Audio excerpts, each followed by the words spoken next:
Buenas tardes a todas y a todos.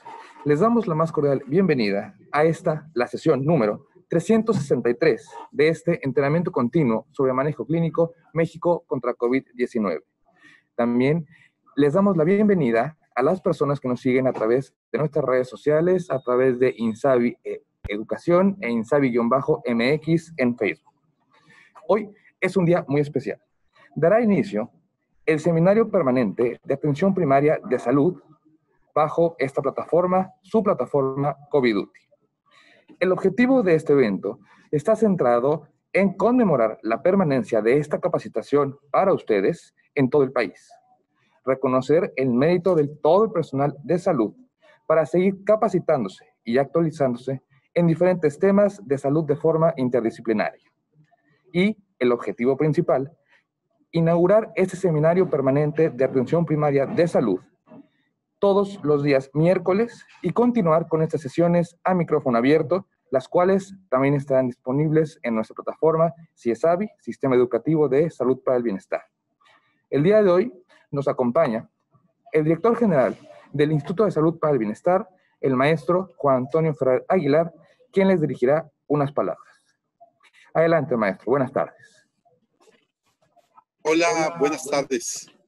Estaba yo platicando con el doctor Roosevelt y con el doctor Raúl Peña, y cuando inició COVIDuty, al inicio de la pandemia COVID-19, nos propusimos como primer objetivo implementar y desarrollar la atención primaria en salud. Hoy, este gran término, esta gran acción se ha vuelto una constante. Todos sabemos que lo mejor para atender la pandemia es la prevención y la promoción de la salud. Y aquí es donde estamos involucrados todos.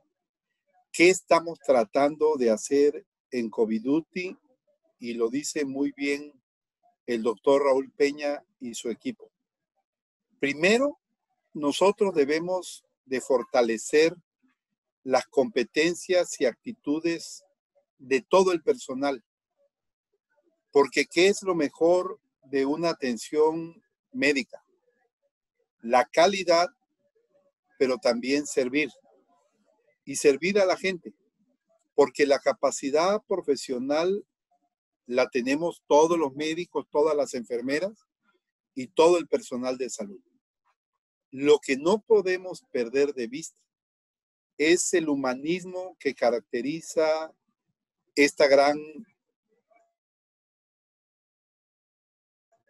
vida a las personas. Así nos hemos sentido nosotros cuando acudimos a un hospital contagiados de COVID y nos atiende un médico que se expone, que está atento y que está buscando la forma de apoyarnos en el padecimiento que llegamos a mostrar. Y esta no ha sido la excepción de los médicos y enfermeras. Ha habido una atención para todos. No hemos sentido nosotros un solo reclamo de gente que nos diga, de una persona que nos diga que no fue atendida por tener COVID. Hemos hecho juntos todos un gran esfuerzo por atender a las personas que nos contagiamos de COVID. Y eso es una característica del humanismo que tiene esta gran profesión o estas grandes profesiones para atender al ser humano. Entonces, en primer lugar, mi felicitación por el trabajo desarrollado. La pandemia no ha concluido. Esta parte de la pandemia, no sé si decía aquí con el respeto del doctor Raúl Peña, evoluciona, cambia, se transforma o muta, pero continúa. Y eso es lo que tenemos que hacer entre todos. Estar prevenidos, hacer la prevención en favor de la gente, recomendándole lo que siempre nos enseñaron los mismos médicos: una sana distancia, el uso de cubrebocas el lavado de manos, no a las cuestiones multitudinarias. Y entonces con esas medidas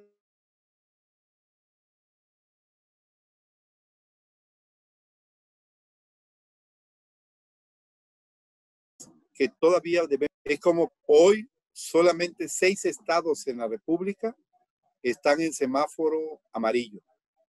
Y eso es muy bueno, pero no hay que confiarnos. Tenemos que seguir teniendo todas las medidas para que el virus tenga una contención. Y esa contención la hacemos entre todos. Entonces, por eso me da gusto estar aquí, después de un largo caminar que va a cumplir Coviduti 2 años, cuando lo implementó el doctor Alejandro Esbarch y Guillermo Domínguez Cherif, y también el personal del Instituto Nacional de Nutrición y todos los expertos que han pasado por aquí en Coviduti para que sus conocimientos sean no transmitidos, sean compartidos con ustedes. Ha sido una gran tarea y esa tarea la vamos a seguir desarrollando. Hoy el equipo de la coordinación médica del INSABI que comanda el doctor Raúl Peña se compromete cada vez más a seguir abriendo estos canales de comunicación, a seguir explorando otras alternativas en favor de la formación de ustedes, los que están al frente de la atención a los pacientes. Muchas gracias. Es un honor estar aquí con ustedes y vamos a seguir trabajando con el secretario Jorge Alcocer desde la Secretaría de Salud con su brazo operativo que es el Instituto de Salud para el Bienestar. Un honor estar aquí, un honor seguir viendo que la plataforma Coviduti sigue dando resultados y vamos a estar presente y es un gusto estar de frente a ustedes. Muchas gracias. Gracias, maestro Ferrer. Ahora, el doctor Raúl Peña Viveros, titular de la Unidad de la Coordinación Nacional Médica del INSABI, les dirigirá unas palabras. Muchas gracias. Muy buenas tardes a todas y a todos. Con su permiso, maestro Juan Ferrer, nuestro director de INSABI. Hoy inicia una gran estrategia que nos va a permitir construir una plataforma de mucha más seguridad en la atención, mucha mayor calidad y mucha mayor eficiencia en los sistemas de salud del país. Atención primaria a la salud es un concepto sumamente relevante para México, porque no estamos hablando de un modelo de atención, sino de la comprensión de un sistema de salud. Nuestro equipo de educación tiene el objetivo, a través de una serie de momentos en los cuales todos ustedes van a compartir estos conceptos teóricos que van a poder permitir el cambio en nuestro sistema en México. Por eso les apreciamos, les agradecemos muchísimo su presencia. Estoy seguro que esto va a generar un entusiasmo muy importante para discutir cada componente de APS y poder entender sobre todo lo que es APS. En algunos momentos hablaremos sobre el modelo de atención, hablaremos de la relevancia que tiene el equipo de salud, la importancia que tiene lograr las metas de salud pública, pero es muy importante entender, asimilar y sobre todo enamorarse del concepto de atención primaria de la salud. Y ese es el propósito del doctor Rodwell y su equipo para que podamos avanzar a lo largo de los siguientes meses. Enhorabuena a todos ustedes por este interés. No dejaremos los otros temas de COVID, por supuesto. Al contrario, encontrarán buenas sorpresas en poco tiempo. Tenemos ya programados algunos diplomados para enfermeras, para médicos generales. Tenemos programado incluso una maestría, de tal manera que contribuyamos a la formación y a la capacitación de todos ustedes. Muchísimas gracias, que pasen muy buenas tardes y no les quitamos más tiempo para que inicien sus actividades académicas. Muchas gracias, doctor Peña. A continuación, La ponencia del día de hoy estará a cargo del doctor Roswell Toledo Ortiz, con el tema Marco Conceptual de la Atención Primaria de Salud. El doctor Roswell Toledo Ortiz es médico cirujano por la Facultad de Medicina de la UNAM. Es especialista en medicina del trabajo por el IMSS, la UNAM. Maestro en ciencias en sistemas de salud por el Instituto Nacional de Salud Pública. Doctor en alta dirección en el Centro de Posgrados del Estado de México. Es especialista en cirugía general por el Centro Médico Nacional Siglo XXI y es miembro de la Asociación Mexicana de Cirugía General. Cuenta con diversos estudios complementarios en los Estados Unidos, en los Centros de Anatomía Quirúrgica de la Universidad de Emory, la Escuela de Salud Pública de la Universidad de Harvard, la Escuela de Salud Pública de la Universidad Johns Hopkins. Él fue jefe del Servicio de Prevención y Promoción de la Salud del Hospital de Cardiología en Centro Médico Nacional Siglo XXI. Fue jefe del área en la Unidad de Atención Primaria de Salud. Jefe de la Oficina de Estrategia de la Dirección de Prestaciones Médicas, coadyuvando a la estrategia normativa de la atención a la pandemia por COVID-19. Y posteriormente, coordinador de programas médicos en la coordinación de proyectos especiales de esa misma dirección. Actualmente, es el coordinador de formación y capacitación del personal de salud del INSABI. Doctor Toledo, qué honor y qué gusto que nos acompañe el día de hoy con nosotros. Le cedo los micrófonos, doctor, para que inicie la sesión del día de hoy. Muy buenas tardes.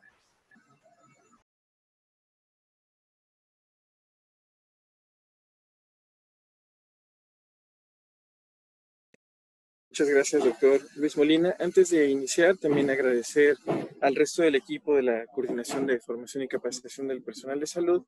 Agradecer también la presencia de nuestro director general, el maestro Juan Antonio Ferrer, y el doctor Raúl Peña Viveros. Es muy importante para nosotros implementar este seminario permanente de atención primaria de salud. Como ya les comentó el doctor Peña, el maestro Ferrer, el modelo de atención en el país debe de modificarse, y atención primaria de salud no es un tema nacional, en realidad es un tema mundial, internacional, que surgió desde Alma Ata, y apenas en 2018 en Kazajistán hubo una especie de renovación de votos para que todos los países trabajemos sobre la atención primaria de salud, la cual normalmente asociamos al primer nivel de atención, pero Primary Healthcare, que es el nombre en inglés, estuvo mal traducido y lo vamos a ver en esta presentación. La palabra primary la asociaron a primaria y eso lo asoció a primer nivel de atención, cuando en realidad una traducción más correcta hubiera sido fundamental o esencial o prioritaria. Es decir, una atención fundamental, una atención esencial o las atenciones prioritarias en materias de salud que no pueden faltar en cualquiera de los niveles de atención y en la acción comunitaria. Entonces, habiendo comentado esto como parte introductoria, permítanme compartir mi presentación, denme un segundito. Entonces, vamos a iniciar. Lo que alcanzan ustedes a ver en pantalla es básicamente el marco conceptual de atención primaria de salud que hemos tomado de la iniciativa de Primary Healthcare Performance Initiative, que básicamente es una organización liderada por la Universidad de Harvard, la Escuela de Salud Pública de Harvard y algunas otras dependencias que concentraron básicamente todos los conceptos, todas las variables que involucran la atención primaria de salud. Y la manera que vamos a ver durante la siguiente hora, o la que vamos a analizar este marco conceptual, es identificando estas 5 columnas que componen el marco conceptual. La primera es el sistema, después entradas, luego prestación de servicios, luego salidas y luego resultados. Que una forma sencilla de comprenderlo es el con qué vamos a funcionar como sistema de salud, tanto en sistema como en entradas. Luego la parte de prestación de servicios básicamente es el cómo vamos a trabajar en la prestación de los servicios. Y luego el qué vamos a hacer, que vendrían siendo las salidas, todos estos programas de acción específicos gubernamentales, como serían la promoción de la salud, la prevención de enfermedades, la salud reproductiva, enfermedades de la infancia, otras enfermedades crónicas, etc. Pero lo que consideramos más importante de este marco conceptual es la última parte, la parte de resultados, es el para qué. El para qué básicamente es lo que nos da la razón de ser de un sistema de salud o el motivo del sistema de salud. Como ven en el primer cuadro, el estado de salud de la población debe ser lo más importante. ¿Qué es lo que queremos como sistema de salud? Pues obviamente que la gente viva más, que no muera de las enfermedades que pueden prevenirse, que viva mejor y que se acerque al bienestar, a la plenitud o incluso a conceptos cercanos a la felicidad. Es decir, que nuestro sistema de salud tenga como objeto incrementar el nivel de salud de las personas, mantener e incrementar el nivel de salud de las personas. Eso es básicamente el para qué nos organizamos en atención primaria de salud, pero también la capacidad de respuesta que podemos ofrecerle a la población, disminuir brechas en cuanto a la equidad, digamos, disminuir desigualdades y favorecer la equidad en la prestación de los servicios. También trabajar temas de eficiencia. Ustedes saben, por conceptos de economía de la salud, que las necesidades siempre van a ser ilimitadas y los recursos van a ser limitados. Entonces hay que ser lo más eficientes posibles, poder tener el mayor impacto posible cuando los recursos siempre van a ser limitados. Por eso focalizar las atenciones es fundamental y lo vamos a ver en el apartado de prestación de servicios, particularmente en gestión de la salud poblacional. También vamos a llegar al punto de la resiliencia de los sistemas de salud. Esta palabra seguramente la han escuchado, es la capacidad que tienen uh, los organismos, no solamente son las instituciones, sino también las personas, de regresar o de readaptarse a una situación basal donde se encontraban. Y nos sucedió mucho a nosotros, por ejemplo, en la pandemia, cuando hubo que adaptarse a la prestación de los servicios para atender COVID, a la reconversión hospitalaria, a la reconversión de camas, pero después, cuando iba terminando las olas, pues regresar a la atención de enfermedades prioritarias, y eso es el concepto de resiliencia. Un libro que tengo por ahí, de hecho, la portada del libro es un resorte. El resorte lo estiras y regresa a su posición, pero también lo aprietas y regresa a su posición. Entonces, es una de las mejores formas de comprender y entender la resiliencia de los sistemas de salud, donde finalmente tenemos todos que adaptarnos. Bien, quiero pasar la siguiente diapositiva. Esta imagen nos ayuda mucho a identificar que existen ciertas brechas y desigualdad entre la población de todo el mundo en realidad. Pero enfocándonos a México, pues sabemos que hay diversos estratos sociales y diversos niveles socioeconómicos y que dependiendo de esto se tiene mayor o menor acceso a posibilidades como lo es tanto el drenaje, incluso las cuestiones de salud pública, el acceso a la alimentación, el acceso a la educación, el acceso al trabajo formal o informal, el acceso a la seguridad social o el acceso también a los servicios de salud. Si ustedes se dan cuenta, las personas que van adelante pues van más cómodas, son menos las personas que van ahí, y las personas que van atrás van viajando, también van en la misma dirección, pero de una forma muy insegura. Si pasan por ahí un bache o un tope, pues corren mayores riesgos de padecer un accidente, digamos, o de sufrir alguna consecuencia, porque no cuentan con las mismas características o no tienen el mismo acceso a las comodidades, digamos, o a las posibilidades de, a las determinantes sociales como tal. Esta parte justamente es para analizar los determinantes sociales que impactan en la salud de las personas. Las personas más marginadas o más vulnerables precisamente son las de atrás y son precisamente ellas las que en el Instituto de Salud para el Bienestar atendemos a través de las secretarías estatales de salud. Las personas que tienen mayor índices de marginación, menores posibilidades de desarrollo, de acceso a servicios, mayor pobreza también. Y es nuestro interés, obviamente, tratarlas con la mayor calidad, oportunidad, efectividad, precisamente para mejorar sus niveles y condiciones de salud. Bien, entonces abajo las brechas de desigualdad evidencian la desigual distribución del poder, del dinero y de los recursos. Entonces, al existir ciertos recursos, también tenemos que tener la capacidad de que las personas aprovechen los recursos, aunque estos sean limitados, que aprovechen al máximo los recursos con los que cuentan. Bien, justamente el modelo de determinantes sociales de Dahlgren y Whitehead es el que explica que no solamente depende de la edad, del sexo, o de la constitución anatómica de las personas el hecho de enfermar o de estar sanas. Normalmente se consideran como factores individuales la edad, el sexo y otros factores constitucionales, pero se ha visto que los estilos de vida de las personas finalmente son los que terminan impactando en mayor medida su nivel de salud.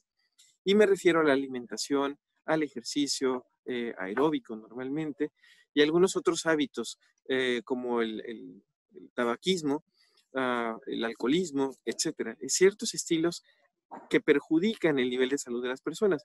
Pero más allá, en este esquema que parece como una cebolla, las diferentes capas que afectan al final el nivel de salud de las personas, están las redes sociales y comunitarias. Es decir, no nos referimos a redes sociales, pues al Facebook, al Instagram, al Twitter, etcétera, sino las redes sociales de apoyo, es decir, el grupo de personas con las que interactúan las otras personas, las características de esa red social y las características de su comunidad.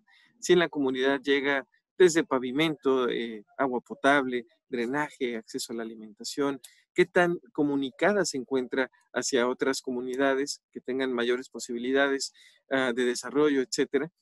Y más allá viene conceptos de condiciones de vida y de trabajo, el desempleo, el agua y el saneamiento, la vivienda, el ambiente laboral, la educación de las personas o el acceso a la educación, la agricultura y ciertos productos de alimentos. Ustedes saben que hay comunidades enteras que no venden y no compran, sino que son de autoconsumo, se dedican al cultivo de los alimentos que van a consumir. Y hablamos de ciertos niveles de pobreza, ¿no? Ah, y se identifican en esa capa justamente los servicios de atención de salud. Es donde los servicios tienen que participar de alguna u otra manera. Ah, hay otro esquema muy importante que nos explica la inversión que hacen los gobiernos en sus servicios de salud y el impacto que tienen esos servicios de salud en la salud de las personas. Se ha visto que aunque se invierte mucho en servicios de salud, mucho entre comillas, el impacto que tiene en la salud de las personas no es tanto como lo son los mismos estilos de vida de las personas. Entonces, ahí es donde justamente entra el concepto de que entonces hay que hacer mucha promoción de la salud y donde hay que ayudar a las personas a modificar sus estilos de vida. Por eso, como comentó el maestro Ferrer, atención primaria de salud está muy casada con dos componentes principales, la promoción de la salud y la prevención de las enfermedades. Por eso es que desde los servicios de salud y desde la acción de la comunidad hay que trabajar en modificar los estilos de vida de las personas, porque eso finalmente es lo que más impacta posteriormente en su nivel de salud. Es ahí donde se desarrollan o no se desarrollan las enfermedades, cuando se tienen o no se tienen ciertos factores de riesgo. Y pienso particularmente en hipertensión, diabetes, obesidad, dislipidemias, enfermedades prioritarias de atención en nuestro país. Entonces, la última capa de este esquema explica las condiciones socioeconómicas, culturales y ambientales que finalmente también impactan en el nivel de salud de las personas. No es que una persona decida propiamente, pues yo quiero estar sano y yo voy a dedicarme exclusivamente a hacer ejercicio, a comer bien, etc. En realidad estamos afectados por la comunidad y por la sociedad que nos rodea. Es difícil salir de esa comunidad, de esa sociedad y tomar decisiones individuales con un impacto individual. En realidad hay que trabajar desde la promoción de la salud en toda la sociedad. La promoción de la salud, de hecho, se considera un concepto muy universal, muy poblacional, donde toda la población tiene que atender aspectos de salud. Deben existir de alguna forma políticas de salud, pero también salud en todas las políticas. Que si hay conceptos de desarrollo urbano, estos consideren también el acceso a las personas para evitar brechas de desigualdad, pero también aspectos de seguridad, que se consideren espacios donde la gente pueda realizar ejercicio y que estos sean seguros también, que exista acceso a la alimentación y que esta también sea de preferencia saludable también. Entonces, la promoción de la salud, aunque tiene un impacto individual, también de alguna forma debe trabajarse desde el nivel poblacional, desde el nivel comunitario y social. Hay definiciones de atención primaria de salud que son muy formales, Nosotros hemos trabajado una que sintetiza de alguna manera el enfoque de atención primaria de salud. La atención primaria de salud es una estrategia o un enfoque que busca la atención reflexiva, integral, de alta calidad, oportuna, disponible, accesible, de acuerdo a las necesidades de salud reales de las personas. Y me voy a detener ahí para revisar esto que hemos comentado. Es decir, es un enfoque que busca que exista una atención reflexiva. Me refiero a que las personas no solamente sean reactivas en llegó una consulta y la tengo que dar y se acabó. Hay que reflexionar qué persona es la que llegó, cuáles son sus componentes sociales que están detrás de ella, qué es lo que necesita, de forma integral, porque no es solamente que llegó para que le surta un medicamento, le doy su receta y se va y eso es todo. No, esa persona que llegó por un medicamento también tiene sus componentes sociales y necesita ese medicamento porque desarrolló una enfermedad. Entonces hay que ir más atrás. ¿Por qué desarrolló esa enfermedad? ¿Y cuáles son sus hábitos saludables en este momento que van a favorecer que persista esa enfermedad, que se controle o que se elimine? Entonces, la atención debe ser integral, contemplar la integralidad de la persona. De alta calidad, obviamente, la calidad se divide en tres componentes. La calidad técnica, que es saber qué hacer cuando nos corresponde hacerlo. También la calidad interpersonal, que se refiere al trato digno y respetuoso de las personas. Y la calidad referente a la seguridad de la atención. Que sea oportuna la atención, es decir, que se atienda cuando se debe de atender, cuando es necesario atenderla. Que esté disponible, que existan los prestadores de servicios disponibles cuando se requieren también, que sea accesible. Y viene aquí la parte, de acuerdo a las necesidades de salud reales de las personas. Las necesidades de salud no las define el médico ni el personal de salud en su comunidad.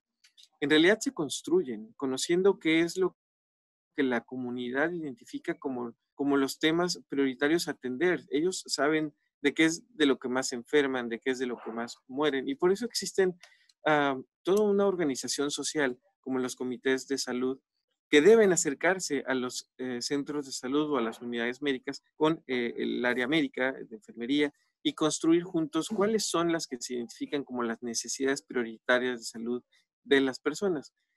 Y ahora sí, avanzamos, dice, con el máximo y genuino interés del personal de salud. Y esto lo pusimos en negritas porque consideramos que no solamente se necesita el desarrollo de competencias técnicas, como saber qué medicamento dar y en qué dosis y en qué frecuencia ante alguna enfermedad, sino que es importante también identificar estas habilidades suaves. Algunas veces le han llamado así. En realidad son actitudes, son competencias más actitudinales que están más relacionadas a los valores y a la moral del personal de salud, donde exista un máximo y genuino interés del personal de salud de mantener sana la población bajo su responsabilidad.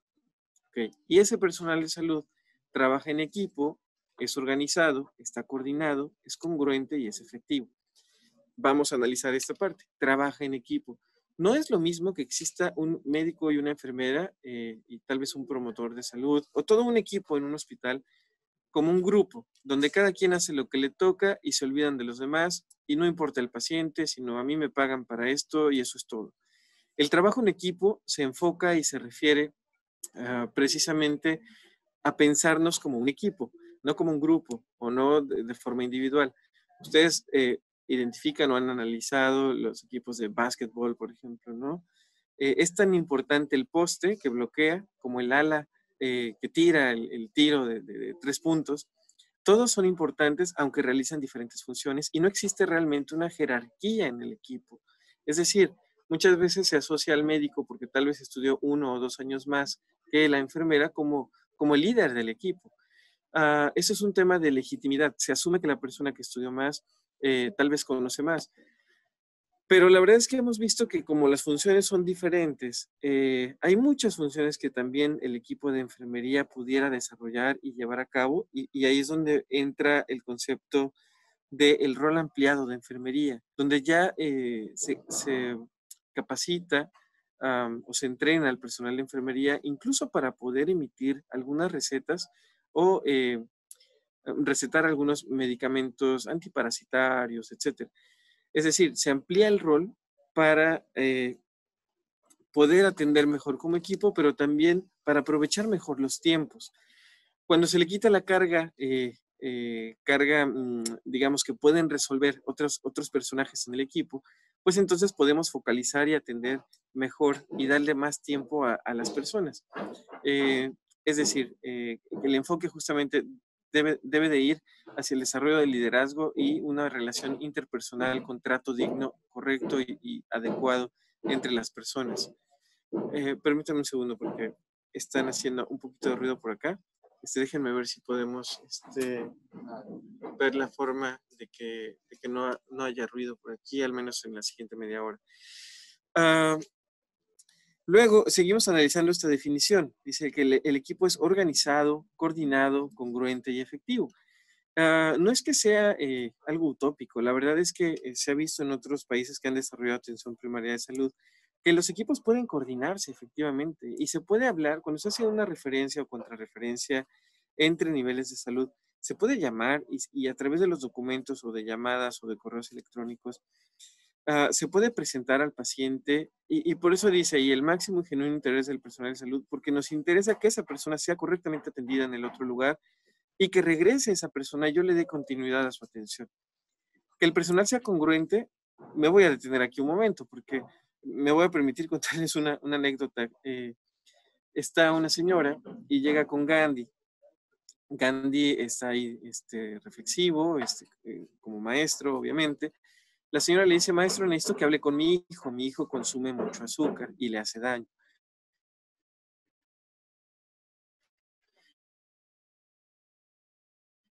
Se detiene la semana y habla con el muchacho. Se va la señora, vuelve en la próxima semana y entonces Gandhi habla con el muchacho entiende y deja de comer azúcar y la señora le pregunta, oiga, pero ¿por qué no habló con mi hijo la semana pasada? A lo que Gandhi contestó, es que usted no entiende, la semana pasada yo también comía azúcar. Esta historia me gusta mucho porque justamente nos habla de un principio de congruencia. Nosotros como personal de salud, donde nuestro nicho de trabajo es precisamente la salud, a veces no nos damos cuenta que la persona más cercana sobre la que debemos o deberíamos de trabajar, pues somos nosotros mismos, porque también nosotros tenemos ciertos factores de riesgo para desarrollar enfermedades como diabetes, hipertensión, etc. Entonces, si hablamos de congruencia, es el mismo personal de salud quien de inicio deberíamos de estar trabajando en nuestra salud y tener mejores hábitos saludables, comer mejor y comer adecuado, hacer ejercicio, identificar factores de riesgo, controlarlos, medirlos y trabajar constantemente en el incremento de nuestro nivel de salud. Al Instituto de Salud para el Bienestar nos interesa mucho que toda la población personal de salud trabaje en su propia salud, porque hemos visto que es una población importante en cantidad.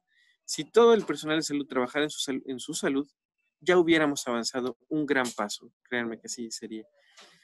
Bien, entonces en la definición dice que hay interés del personal de salud en mantener sana a la población bajo su responsabilidad con componentes ideales de atención que rompen paradigmas, que son innovadores, que son factibles para elevar el nivel de salud y calidad de vida de las personas. Bien, vamos a seguir avanzando. Un segundo, por favor. Vamos a tener un espacio al final para preguntas y respuestas. Bien. Bien, aquí de hecho viene lo que ya les comenté, que todos como trabajadores de la salud nos enfocamos a trabajar en la salud, la anécdota de Gandhi, y luego este esquema que me gusta mucho también, porque le hemos denominado la rampa de la salud. Todos estamos parados en algún punto de esta rampa. Imaginemos una persona que está en terapia intensiva. No sé si alcanza a ver mi cursor, espero que sí. Pero se encuentra en terapia intensiva en el extremo izquierdo de la rampa, en el bordecito extremo de la rampa, pero todavía sigue viva esa persona, es decir, que todavía está saludable, con un nivel de salud muy bajo, mínimo tal vez, pero todavía se encuentra saludable. Y si esa persona es extubada, pasa hospitalización, controla sus factores de riesgo, egresa, baja de peso, controla su hipertensión, tal vez su diabetes, su falla renal crónica o aguda, hace ejercicio, corrige sus hábitos, incluso tiene una mejor relación con su familia, con sus amigos, con su sociedad. y se establece metas y las logra, va caminando cada vez más hacia la parte derecha, hacia la plenitud, hacia el bienestar o digamos hacia la felicidad. Entonces, lo que queremos justamente es reflexionar que todos y cada uno de nosotros, los que estamos viendo este video o esta presentación, nos encontramos parados en algún punto de esta rampa. No importa en qué punto estemos parados actualmente. Lo más importante es hacia dónde estamos caminando. Por ejemplo, si tomamos malas decisiones o decisiones poco convenientes en materia de salud y comemos garnachas, tacos, pizzas, comida chatarra, no hacemos ejercicio, fumamos, bebemos, etcétera, ¿hacia dónde creen que estemos caminando? Hacia la parte más baja de la rampa y a salirnos de la rampa también.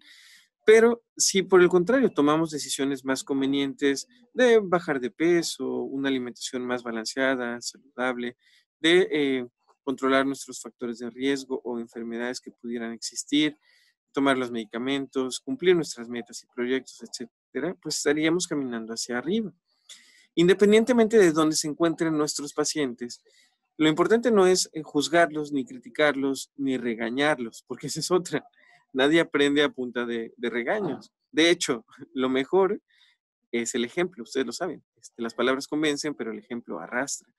Entonces, como personal de salud, si nos interesa de forma genuina y auténtica mantener saludable a nuestra población, por principio de congruencia somos nosotros los primeros en los que deberíamos estar trabajando, porque finalmente es así como nos va a hacer sentido trabajar sobre materias de salud con las personas que atendemos. ¿De acuerdo? Entonces, miren, se habla mucho del bienestar. En esta administración se habla de una Secretaría del Bienestar. Este mismo instituto es el Instituto de Salud para el Bienestar, pero se analiza poco. El bienestar es un concepto, un componente muy, muy amplio con diferentes vertientes. Particularmente nos enfocamos en los servicios de salud al bienestar físico, que pueden ver ahí a su mano derecha. Pero existe otro tipo de bienestar, como el bienestar financiero, el bienestar intelectual y creativo, el bienestar ocupacional o laboral, el bienestar social o la sinfonía interpersonal que también se conoce, la autoconciencia, la resiliencia, la conciencia superior o espiritual, todos los conceptos espirituales también vienen ahí, la armonía ambiental o cómo nos comportamos para con el planeta, viene el bienestar físico y también uno que casi no se menciona, pero que todos formamos parte de él también o forma parte de nosotros, el bienestar sexual e íntimo. En los servicios de salud nos enfocamos mucho más al bienestar físico. ¿Se alcanza a ver mi cursor? ¿Que se mueve mi cursor? Sí, perfecto. Muchas gracias. Entonces, normalmente nos enfocamos al bienestar físico pensando que estamos atendiendo todo el bienestar. La verdad es que nos olvidamos de ver de forma íntegra a las personas y que todos estos componentes forman parte auténticamente de su bienestar. Entonces, está bien resolver la situación de salud que tenga la persona sin olvidarnos que estamos atendiendo personas. Atención primaria de salud, en su definición más formal, contempla la atención de las personas, sus familias y la comunidad. Y cuando nos referimos a personas, me viene a la mente, yo soy cirujano, entonces cuando pregunto a mis compañeros, oye, ¿qué tuviste en la consulta? Me contestan, pues me llegaron 2 vesículas. Y entonces yo me imagino 2 vesiculitas con sus ojitos, sus patitas, sus bracitos, llegando a la consulta con sus piedritas ahí cargando. Porque estamos habituados a ver a las personas como órganos o como enfermedades, cuando en realidad atendemos personas. Y debemos, o lo correcto es ver a las personas con esta parte social, sus determinantes sociales y con todos estos otros componentes. Bien, vamos a seguir adelante y ahorita hacemos algunas otras reflexiones al respecto. Hay unos aspectos importantes. Cuando estamos en los servicios de salud, es muy común preguntarnos, oye, ¿cómo te fue en la guardia? Y si hubo poca atención, pocas consultas o pocos procedimientos o pocos pacientes en hospitalización, decimos, me fue bien, casi no hice nada. Y no me dejarán mentir, así normalmente los prestadores de servicios pensamos que el hacer menos o el hacer poco es que nos vaya bien. El enfoque de atención primaria de salud y el enfoque que queremos modificar como sector es que digamos que nos fue bien solamente cuando hayamos atendido a las personas que debíamos atender, porque los beneficiados son ellos. Es decir, me fue muy bien, tuve mucha una guardia con mucha participación de personas, etcétera, o con muchos casos que atender. Me fue muy bien porque ayudé a muchas personas. Ese es el enfoque que queremos abordar como tal, que de alguna forma entre en la conciencia de los prestadores de servicios, que es mucho mejor, o es nuestra razón de ser, nuestro propósito, atender a más personas, atenderlas mejor para poder mantenerlas más sanas, que vivan más y logran sus objetivos y su plenitud. Entonces, a veces, esta diapositiva prácticamente la dejo porque a veces hacemos cosas, nos atrevemos a hacer cosas cuando nadie nos ve. Un ejemplo es la dieta. Estoy a dieta, pero pues ahí está la galleta y pues sí me la como al fin que nadie me ve, al fin que nadie sabe que estoy a dieta y me la como, ¿no? Y entonces aquí ya se pasó la otra diapo que dice, nadie me ve, pero yo sí me veo. Cuando yo no cumplo un objetivo, por más mínimo que sea, como justamente no comerme la galleta, lo único que estoy haciendo es mandarme un mensaje interiormente de que soy una persona que no logra cumplir sus objetivos, con poca responsabilidad, con poca disciplina, con poca conciencia de los objetivos al final, ¿no? De los beneficios de alcanzar la meta. Entonces, relacionando esto no solamente con la dieta, sino con la prestación de los servicios, hay muchos aspectos que no se supervisan en la prestación de servicios. Y pongo un ejemplo muy sencillo. Cuando llegan las personas a los centros de salud, a los hospitales, a veces ponemos a los policías, a los guardias de seguridad a hacer el filtro. Son los primeros que dicen, usted sí pasa, usted no pasa. Es decir, como prestadores de servicios, estamos generando, más que acceso a los servicios, una barrera adicional cuando la persona ya tuvo que pedir permiso para faltar a su trabajo para poder ir al centro de salud. Tal vez tuvo que pagar para que le cuidaran a los hijos. Ya no percibió dinero ese día porque no trabajó. Tuvo que pagar su transporte, tuvo que invertir tiempo. Y todavía llega y es bateado, ese es el concepto coloquial, es bateado por el guardia que está en la entrada a los servicios. O incluso, ustedes seguramente conocen los triage. A los triage a veces les llaman la caja de bateo.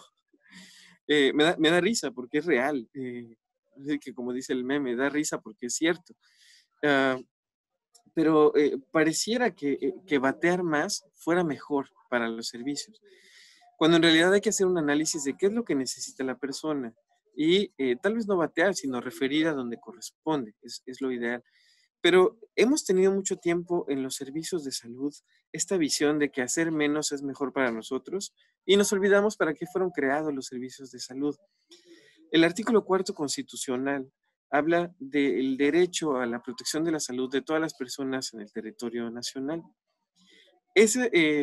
Y muchas veces he comentado esto, la Constitución surge desde esa primera carta magna, Los Sentimientos de la Nación, que escribieron hace muchos años por Morelos, que hasta su nombre lo dice, Los Sentimientos de la Nación, donde hay buenas intenciones para con todos los connacionales, para con todos los mexicanos. Y evolucionó a la Constitución de 1917 y al artículo 4. Entonces, la Constitución se articula a través de las instituciones y las instituciones contratan personas que puedan hacer cumplir esa Constitución y hacer valer los derechos y garantizar los derechos de las personas.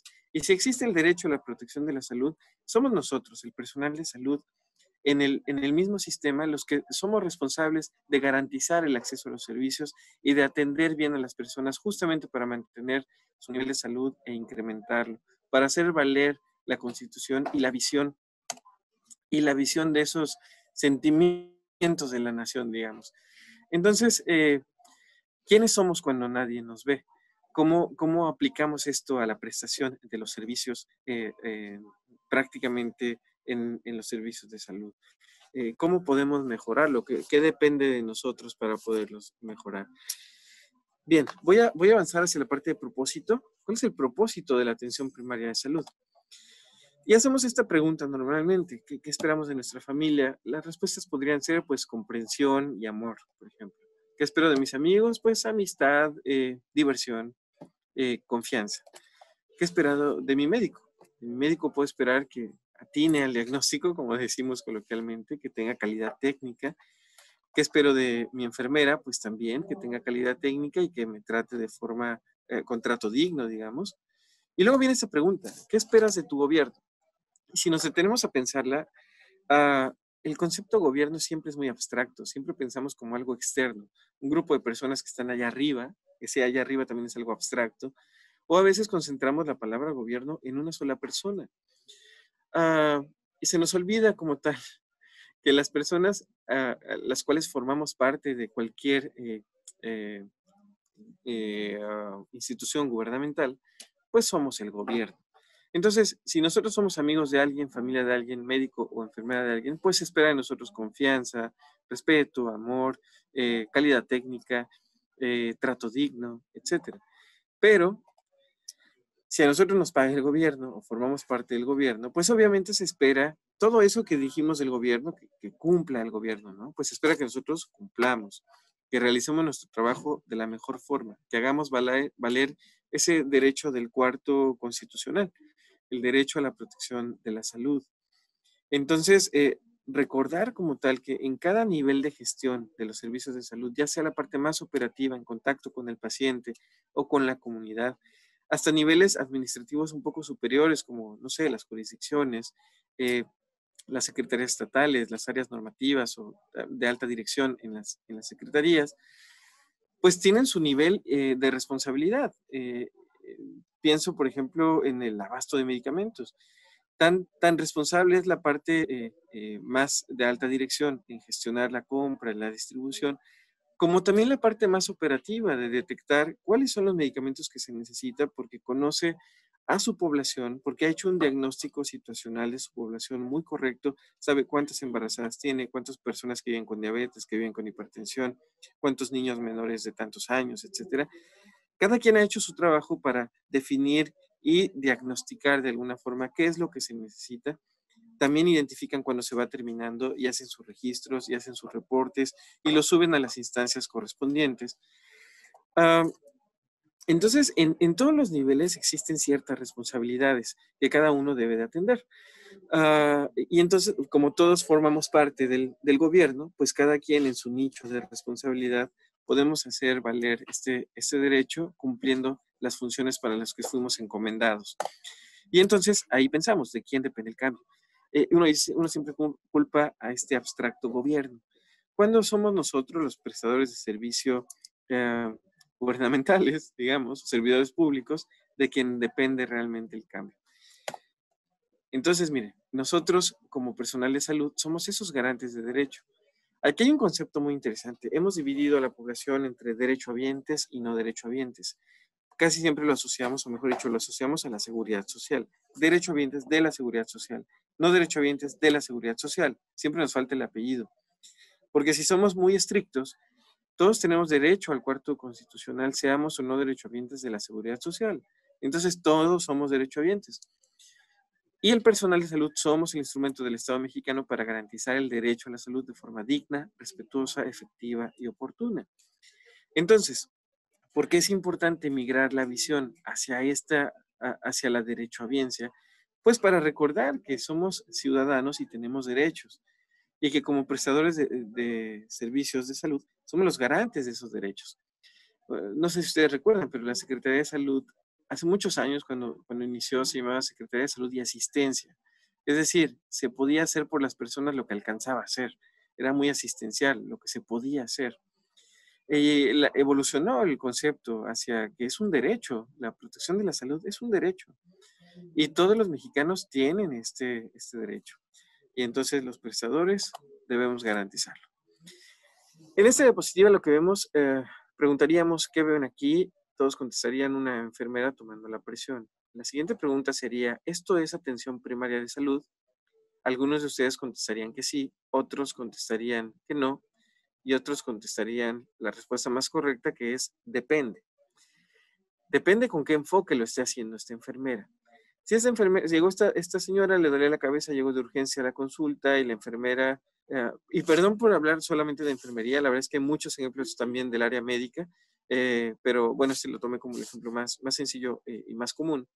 Si la enfermera solamente ve este proceso de tomarle la presión para registrar en la hoja de consulta la presión y que la señora pase a consulta con el médico y hasta ahí se acabó su función, eso déjenme decirles, no es atención primaria de salud, no es el enfoque.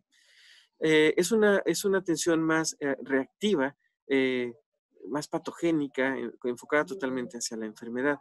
Atención primaria de salud, esto sería atención primaria de salud si esta señora llegara por una campaña de prevención y de identificación de factores de riesgo, o porque la señora ya se conoce con hipertensión, pero ya alguien le dio consejería de qué tan seguido debe de ir a la consulta, va a sus seguimientos, va a su revisión constante, etcétera, etcétera. Y entonces el enfoque es diferente, es la misma función, es la misma actividad, tomar la presión, pero el enfoque es distinto. En un primer enfoque patogénico, digamos, es cumplir por cumplir para llenar el documento y se acabó, hasta ahí. Y en el otro enfoque, pues es ver a la persona como persona, con sus determinantes sociales, asumir que viene de una comunidad donde tal vez esté, no sé, el jueves pozolero. Lo menciono porque ya ven que la Secretaría de Salud migramos hacia Guerrero. Aquí todos los jueves hay jueves pozolero. Entonces, si nosotros como prestadores de servicios vemos a la persona que tiene todo un componente social y determinantes alrededor, y citamos a esta persona y le damos la consejería, y la persona incluso ve que también nosotros hacemos ejercicio, que controlamos nuestra salud, etcétera, ese es mayormente el enfoque de atención primaria de salud. Y esta atención, esta toma de presión puede suceder en el primero, segundo, tercer nivel de atención, porque insisto, atención primaria de salud no depende del nivel de atención, aplica para los 3 niveles y también aplica para las redes integradas de servicios de salud y principalmente para la acción comunitaria, porque es desde la comunidad donde se gesta la enfermedad. Alguna vez escuché, el problema de seguridad no se va a resolver construyendo más cárceles para guardar ahí a los delincuentes. El problema de seguridad se resuelve generando toda una cultura de seguridad, de respeto, resolviendo otros conceptos como el acceso al trabajo también, etcétera. Y si lo pasamos al aspecto de salud, el aspecto de salud no se resuelve construyendo más hospitales. Se resuelve desde antes de que se gesten las enfermedades, desde la comunidad, desde la identificación de los factores de riesgo, desde la promoción de la salud, desde la prevención de las enfermedades de forma específica cuando se han identificado los factores de riesgo y cuando hemos trabajado sobre esto. Bien, entonces miren, ¿qué hacía la enfermera? Tomaba la presión, ella sabe cómo hacerlo. Lo que no sabemos es si sabe el por qué hacerlo. Este por qué, a lo mejor ella pensaba, pues porque es lo que me toca, ¿no? Es lo que, para esto me contrataron, para tomar la presión o hacer algunas otras acciones, o porque la hoja necesita los signos vitales y si no, no pasa consulta. Si esa visión se queda así delimitada, eso no es atención primaria de salud. Falta trabajar en el para qué. Miren, cuando uno trabaja en el para qué se enfoca más se asocia más a una misión y a una visión. Cuando las personas o los prestadores de salud nos damos cuenta el para qué de los servicios, entonces ya le damos sentido a todas las acciones que realizamos, se vuelve una razón de ser del mismo sistema y de nuestra participación en el sistema. Hay ya un motivo y obviamente un motivo te lleva a cierta motivación, a querer hacer las cosas bien y a generar hábitos correctos. El para qué, precisamente, si recuerdan la primera diapositiva, nos habla de mejorar, o mejor dicho, mantener el nivel de salud de las personas e incrementar su nivel de salud. Ese es el para qué. Y todas las acciones que realizamos en los servicios de salud van encaminadas a eso, a brindar atención de calidad que mantenga saludable a las personas e incremente su nivel de salud para que se acerquen lo más posible al bienestar, a la felicidad, alcancen sus metas, disfruten su vida. Bien, la siguiente diapositiva, perdón, es que luego se traba. No sé, ahí no avanzó, ¿verdad? Permítanme un segundo. Ok, ya logramos avanzar. Entonces aquí recordamos precisamente el marco conceptual. Este marco conceptual, nuestra intención al implementar este seminario permanente de atención primaria de salud, es que justamente todos los miércoles podamos echarnos un clavado y hacer inmersión en estos conceptos de atención primaria de salud para que queden cada vez más claros y los vayamos haciendo parte de nosotros en el día a día, en la prestación de nuestros servicios para las personas que atendemos. De forma muy breve voy a explicar cada uno de estos conceptos, de forma muy breve, muy sintética, porque la intención es que cada uno de estos sea prácticamente un tema a desarrollar en los siguientes días del seminario. Pero no solamente estos temas, que nos vamos a enfocar también, porque es de interés de todos, pues justamente la parte de salidas, los programas de acción específico, dice ahí enfermedades crónicas. Entonces abordaremos tal vez, pensando en enfermedades crónicas, tal vez la diabetes, pero desde la perspectiva de atención primaria de salud. ¿Cuál sería la forma ideal de la atención de la diabetes mellitus, de la hipertensión, etcétera? La salud mental, etcétera, etcétera. Perdón. Voy a permitirme explicar al final justamente el marco conceptual, porque todavía hay un par de diapositivas previas que quiero explicarles. El sistema de salud está migrando hacia un modelo de atención basado en atención primaria de salud, y existe una razón de por qué debe suceder así. En esta diapositiva lo que vemos es cómo el país no es un país homogéneo entre sus diferentes estados. Los diferentes estados tienen mayor o menor acceso a la seguridad social, mayor o menor generación de Producto Interno Bruto, mayor o menor acceso a la alimentación, etcétera. Y veamos los extremos. Ciudad de México tiene una gran cantidad de personas afiliadas a la seguridad social, cualquiera que ésta sea. Y por ejemplo, Guerrero, donde nos encontramos nosotros ahorita, la mayor proporción de las personas no tiene servicios de seguridad social y seguramente tienen muchas otras brechas que limitan su desarrollo, su alimentación, su trabajo, etcétera. Entonces vemos un diferencial ahí en medio entre los diferentes estados, y es el INSABI en conjunto con las secretarías estatales y la participación de IMSS Bienestar también, quienes atienden a todas estas franjas verdes, que en este caso representan la población sin seguridad social. Es en quienes más nos interesa. Si se dan cuenta, prácticamente es la mitad del país. Y nos interesa mucho que su calidad de la atención sea muy buena, y aquí viene el motivo. En los últimos años, en un análisis entre 1998 y 2017, se ha visto que la tasa de mortalidad en la población con seguridad social ha disminuido. Sin embargo, la tasa de mortalidad en las personas sin seguridad social ha aumentado.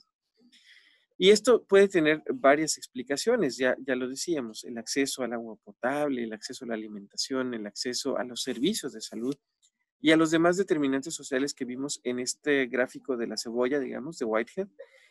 Entonces, esos son, como esto es multifactorial, pues pueden ser todos esos factores los que estén afectando la tasa de mortalidad de las personas.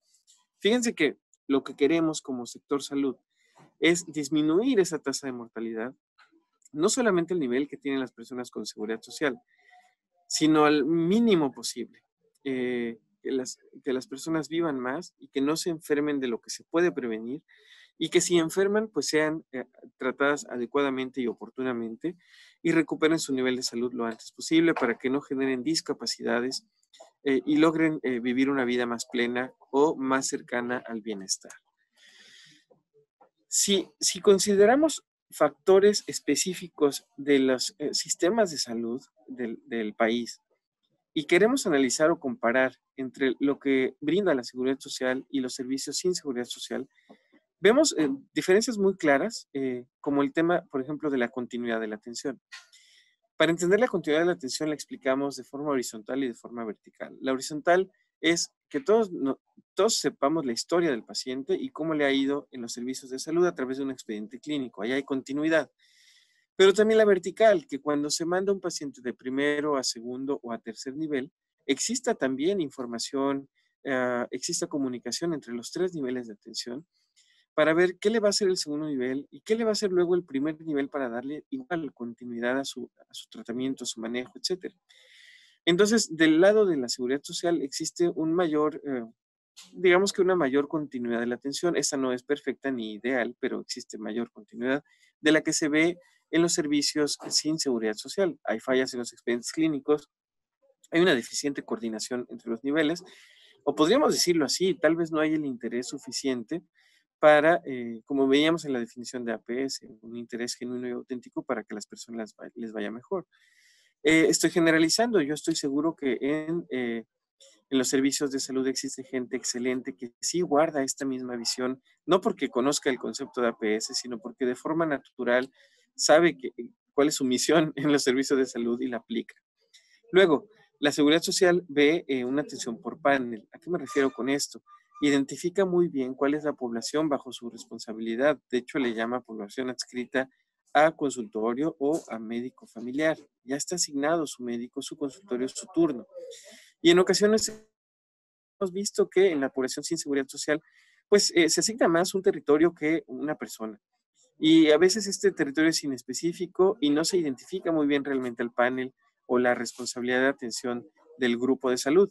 Por eso es que no hay a veces una adecuada planeación para qué es lo que se necesita para atender a una población que tal vez ni siquiera se conoce. Luego, en la parte de la seguridad social, hay programas preventivos. Ahí menciono un ejemplo que pudiéramos considerar exitoso. También tiene pudiera mejorar, digamos, pero al menos existe y está estructurado. Del lado de la población sin seguridad social, hay acciones preventivas aisladas, sin seguimiento y sin evaluación del impacto. Luego, del lado de la seguridad social, hay una búsqueda proactiva por factores de riesgo. Esto se llama gestión de la salud poblacional, ahorita lo vamos a comentar. Es aprovechar la información para identificar qué personas tienen factores de riesgo y tratarlos oportunamente. Del lado de sin seguridad social, pues normalmente hay una atención reactiva bajo demanda, es decir, atiende lo que va llegando como va llegando. Yo no quiero con esto mencionar que la seguridad social tuviera un sistema ideal, insisto, todo sistema es perfectible y hacia allá debemos de caminar todos juntos. Pero definitivamente sí hay experiencias positivas o provechosas, digamos, que podemos aprender de la seguridad social. Y más allá que de la seguridad social nacional, efectivamente, aunque suene como a broma, pues de sistemas de salud más desarrollados, como el canadiense o el inglés, por ejemplo. Miren, este marco conceptual lo tomamos y le damos los créditos totalmente a la iniciativa de Primary Healthcare Performance Initiative, que es una organización donde participa la Universidad de Harvard, su Escuela de Salud Pública y algunas otras organizaciones, pero que afortunadamente integraron en este marco conceptual todos los conceptos más importantes y de forma más integral y más exhaustiva. Entonces, igual voy a permitirme pasar a los siguientes antecedentes antes de explicarlos. Alma-Ata en el 78 definió el concepto y lo definió como una estrategia y conjunto de actividades para alcanzar la meta de salud para todos en el año 2000. ¿Pero qué creen? Hay una crítica por ahí que me gustó mucho, es muy interesante, el doctor David Tejada de Rivero, que publica en este artículo, donde menciona esto que les voy a leer, que es el cuadro de abajo. Dice, el término primary healthcare, pésimamente mal traducido como atención primaria de salud, hay que reconocerlo, no ha contribuido significativamente a su genuina interpretación y cabal entendimiento. Por un lado, la palabra atención induce a pensar en un servicio, sobre todo médico, donde hay proveedores activos y recipientes pasivos. Es decir, ahí hago un paréntesis yo, donde se le deposita toda la responsabilidad al personal de salud y se le quita la responsabilidad de su salud a las personas. Bueno, por otro lado, la palabra primaria promueve a subvalorar el contenido de ese servicio e identificarlo con lo elemental, empírico, es decir, un servicio paralelo y barato para los pobres. Sigo leyendo. El término en Alma-Ata tenía otra acepción que consideraba como primario a lo esencial, nuclear, fundamental, sustantivo y prioritario. Es decir, en resumen, primary lo tradujimos mal, pusimos primaria y lo asociamos siempre al primer nivel de atención por esa misma palabra, cuando tal vez una mejor traducción hubiera sido la atención o las acciones primordiales, esenciales, fundamentales o prioritarias que no pueden faltar en los servicios de salud, cualquiera que sea su nivel de atención y en la acción comunitaria. Me gustaría que esto quedara muy claro. De hecho, es algo con lo que ustedes se pueden lucir con sus compañeros y preguntarles, oye, ¿tú asocias atención primaria de salud con primer nivel? ¿O es lo mismo? Y si les dicen, sí, sí es lo mismo, ya les pueden decir, pues no, estás equivocado, porque atención primaria de salud abarca los 3 niveles, la acción comunitaria, y les pueden pasar esta misma diapositiva. Vamos a ver rápidamente cuál es el enfoque patocéntrico que comúnmente hemos abordado en los servicios de salud, y no solamente en nuestro país, también de forma internacional. El enfoque patocéntrico centra la atención en los órganos enfermos, desconociendo a la persona como un ser integral. El enfoque de atención primaria de salud, que es mucho más salutogénico, centra la atención en la persona. En ese ejemplo que les puse, el patocéntrico, se enfoca en el órgano. Entonces ya no podemos decir, me llegaron 2 vesículas a la consulta. Me llegaron, atendía a 2 personas que traían problemas vesiculares, ¿no? Y con todo el componente social que eso conlleva también. Se orienta hacia el mantenimiento y mejoramiento de la salud de la persona, la familia y la comunidad, como les insisto, con una visión positiva hacia el bienestar. Es decir, no solamente contrarrestar la enfermedad y eliminarla, sino contrarrestar la enfermedad y promover la salud. Caminar hacia arriba en esa rampa de la salud y que las personas vayan caminando cada vez más hacia arriba. El enfoque patocéntrico actúa de manera reactiva, focaliza la atención en la curación. Y el enfoque de atención primaria actúa de manera proactiva, focalizando la prevención, la atención integral, la promoción de la salud y ese enfoque salutogénico que hemos mencionado. El enfoque patocéntrico, el médico toma las decisiones en nombre del paciente, existe una relación paternalista, como si él fuera el único responsable de la salud de la persona. En cambio, el enfoque de APS, pues empodera a las personas para que utilicen sus propios recursos y los del entorno para alcanzar el mayor grado de bienestar con o sin enfermedad. Es ahí donde se relaciona con la definición de salud, sin importar la presencia o ausencia de enfermedad. Fíjense, ahí quiero también hacer un paréntesis. Dice que las personas utilicen sus propios recursos. Y entonces cuando se le recomienda a las personas, usted puede hacer ejercicio aeróbico. Es que ¿cómo voy a salir si está inseguro, está peligroso? Bueno, seguramente por ahí tiene una banqueta en su casa, o un escalón, o 2, 3 escalones, tal vez 2 pisos, y puede aprovechar sus escaleras, subir, bajar una cuerda, saltar, etcétera. Aprovechar los recursos que tienen las personas. Miren, en octubre del 2018 hubo una especie de renovación de votos, así como Alma-Ata en el 78. En Kazajistán, los países que integran la OMS se comprometieron a trabajar fuertemente en una atención primaria de salud sólida, como base para el futuro de la salud de todas las personas. Y si hasta el momento se van dando cuenta, es realmente lo que es fundamental, básico y necesario, donde todo el sistema y todas las personas que conformamos el sistema de salud participemos con este enfoque, este nuevo enfoque, que no es nuevo, pero que no habíamos enfocado, digamos. De forma muy rápida, explicar entonces, ahora sí, el marco conceptual. La parte de entrada se explicaba es el con qué. ¿Y qué se necesita para el sistema? Pues obviamente, ¿con qué voy a trabajar? Necesito insumos y medicamentos. Entonces necesito lo que ya explicaba en el otro ejemplo, pues que estén abastecidos, pero también que yo haya generado la demanda, que yo haya identificado qué es lo que necesito y cuánto necesito y en qué frecuencia para atender a la población que ya tengo bien analizada, bien definida, bien estructurada también. Necesito también infraestructura en las unidades de salud y no solo me refiero a que existan las unidades, sino que existe una cartera de servicios suficiente para atender las necesidades de la población a la que atiendo. Necesito obviamente sistemas de información, que estos pueden ir desde los más básicos como documentos en papel hasta documentos que se van integrando en los diferentes niveles de los servicios de salud. La información es básica, porque sin información no se puede generar un análisis. Y el análisis es el que nos lleva a la acción. Y se necesita mucha acción en los sistemas de salud. También se necesita fuerza de trabajo. La fuerza de trabajo no es solamente gente contratada. La palabra lo dice. Fuerza implica acción, implica energía, implica velocidad, distancia y tiempo. Ya no me acuerdo bien de la fórmula, pero me acuerdo que esos conceptos están implícitos. La fuerza de trabajo no es solamente que exista la persona, sino que esta persona sea competente, que esté capacitada, que tenga las habilidades, no solo las habilidades técnicas, sino también las habilidades, como platicábamos, actitudinales, con el interés auténtico de atender bien a las personas. El personal de salud somos quienes conformamos a las instituciones. Sin nosotros, pues serían elefantes blancos o unas cajas ahí vacías. La verdad es que lo que hace de calidad a las instituciones es el personal que en ellas trabaja. Por eso, hacer la reflexión al interior de cada uno de nosotros. ¿Qué tanto se está aprovechando todas las habilidades que yo tengo y que yo mismo no aprovecho o no exploto en mi trabajo? ¿Qué tanto lo aprovecha el sistema. ¿Qué más puedo hacer? ¿Qué sí puedo hacer? ¿Qué más puedo dar? Etcétera. Y también al final se necesitan fondos. Luego, en la parte de prestación de servicios, ese es el cómo. Es cómo vamos a brindar los servicios. Vienen varios aspectos. Gestión de la salud poblacional. Aquí se las voy a explicar con esta diapositiva. Me encanta este concepto. Como que todos lo sabemos, pero no sabíamos que lo sabíamos.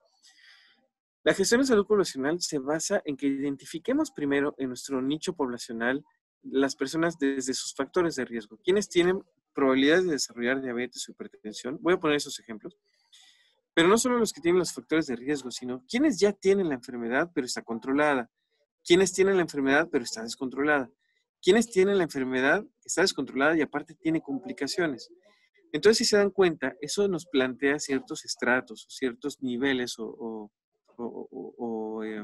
segmentos. Eso se llama como segmentación, que justamente es el segundo paso, la estratificación de la población de acuerdo a sus factores de riesgo.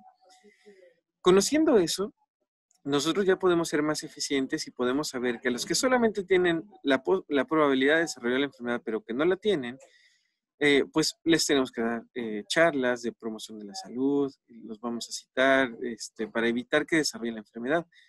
Pero las personas que, por ejemplo, ya tienen una enfermedad crónica, descontrolada y con complicaciones, pues es a quienes más les tenemos que prestar atención y de forma más seguida, más frecuente.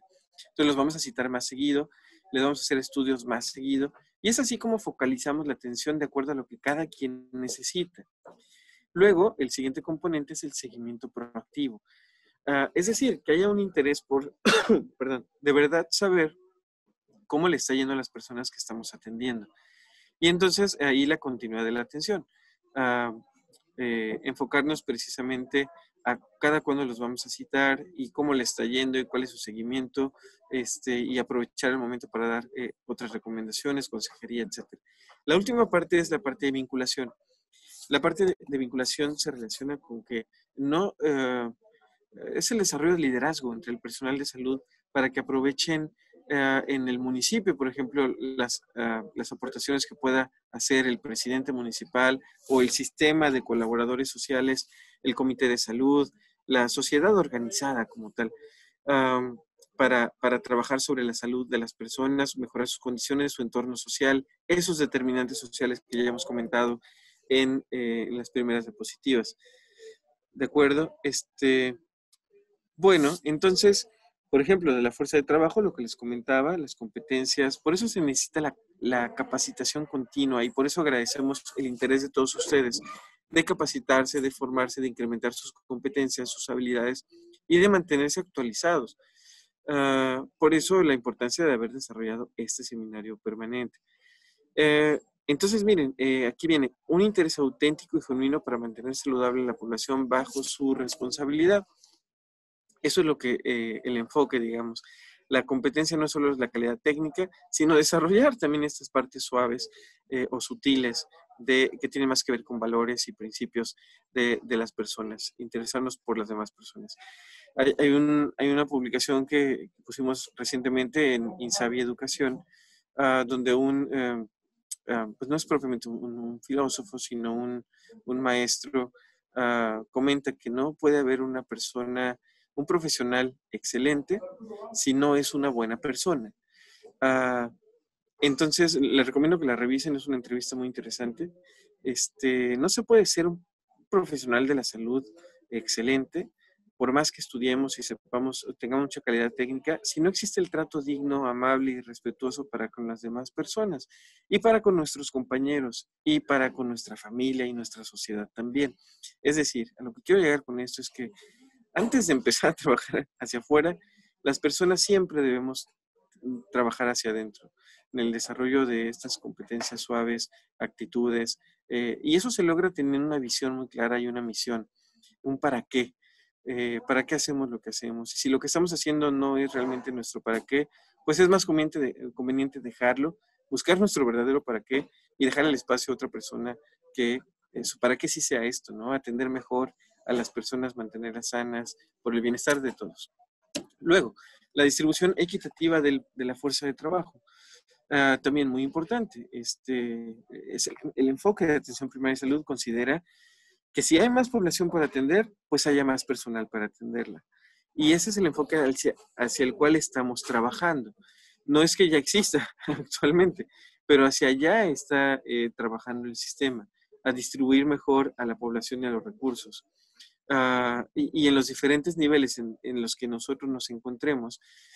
Y hablo muy particularmente de este buen grupo que normalmente tenemos cautivo, que se interesa en la educación continua, en COVID-UTI, que identifiquen justamente en qué nivel de la gestión de la atención se encuentran, si en el más operativo o intermedio, porque de ustedes depende mucho de estas tomas de decisiones también, ¿no? Luego la parte de motivación y empoderamiento, la fuerza de trabajo, el personal debe mantenerse motivado y empoderado. A veces podemos hacer más, ya lo explicaba, muchas veces nuestras habilidades no son aprovechadas cuando no se necesita andar pidiendo permiso para todo. Si a mí se me ocurre pues dar una capacitación de, no sé, de higiene bucal en mi centro de salud, porque sé el concepto, pues la organizo, me empodero y beneficio a la población. Y la parte de la motivación muchas veces se asocia a bonos y a dinero, a que me paguen mejor. Solo si me pagan mejor, voy a trabajar mejor. La verdad es que hay muchos estudios que hablan que el incentivo económico sí ayuda, pero solo de forma muy temporal y no es el mejor incentivo para motivar al personal.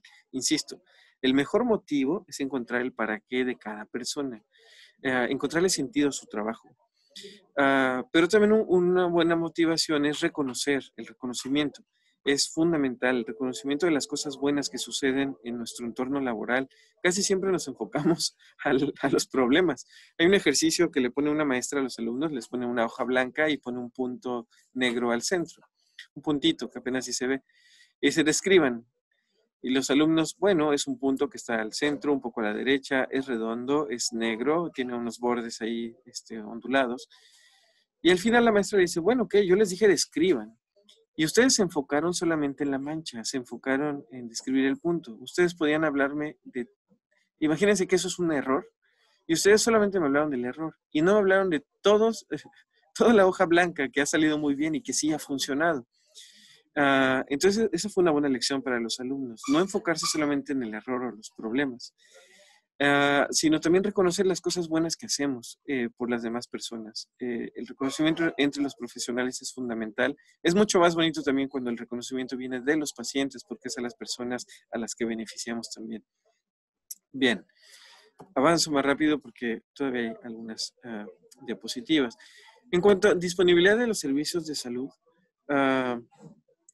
que viene en su marco conceptual después de la gestión de salud poblacional,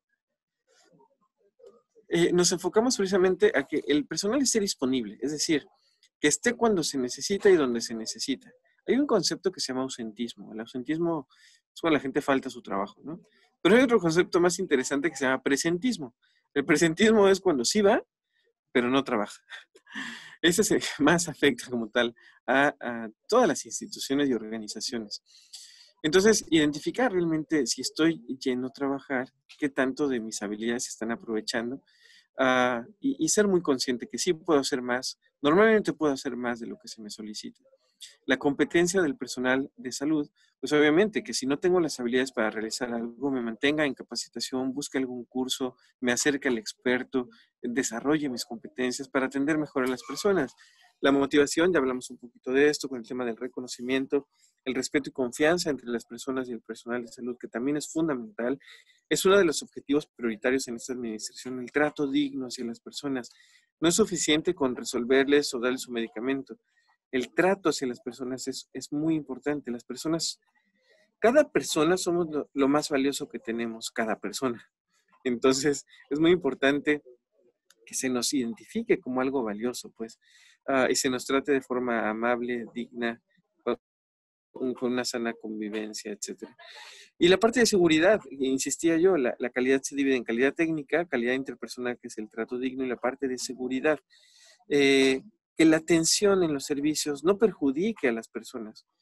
Ese es el enfoque, que se controlen los riesgos. Atenderse en un hospital a veces es más riesgoso que viajar en un avión. ¿Por qué? Ahí les va el por qué, es muy sencillo. Es el lugar donde te canalizan. Ahí hay una aguja que va directo a tu sangre y directo a tu corazón y a tu cerebro. Entonces, el equivocarnos en la administración de un medicamento, en la dosis, en el medicamento, etcétera, tiene consecuencias inmediatas. Por eso es que es muy riesgoso atenderse y por eso es que es tan importante controlar el riesgo. Por eso debemos trabajar mucho en la cultura de la seguridad. Bueno, en cuanto a competencias del personal de salud, hay una frase que me gusta mucho de Ignacio Chávez, quien también, por cierto, es de guerrerense o fue guerrerense. Dice, el médico ayuda por lo que sabe y no por lo que ignora. Esa es una frase que me encanta porque nos incentiva al personal de salud a mantenernos en capacitación, en formación y evitar la ignorancia, ¿no? Muchas veces la ignorancia es un gran enemigo porque como asumimos que debemos de saberlo todo y no sabemos algo, pues a veces tomamos muy malas decisiones y en vez de beneficiar al paciente lo perjudicamos. Entonces, atención primaria de salud considera esto, competencia del personal de salud. Fíjense, ustedes que seguramente en algún momento daremos, en materia de seguridad, vuelvo a este tema, daremos esta plática de las metas internacionales de seguridad del paciente o las acciones esenciales de salud, de seguridad del paciente. Seguramente las conocen, sabían que existen, muchos las aplican, pero no sabían que estaban aplicando atención primaria de salud. ¿Y qué creen? Ya la estaban aplicando, al menos ese componente. Por eso es que nos interesaba mucho que ustedes conozcan todos los componentes que componen atención primaria de salud, para que en su día a día, en su prestación de servicios, en su atención de las personas, identifiquen que eso que ustedes están realizando es atención primaria de salud, que tienen ese enfoque también. Y pongo un ejemplo muy sencillo. Yo en algún momento trabajé en la noche. Hay un teléfono por ahí, ¿no?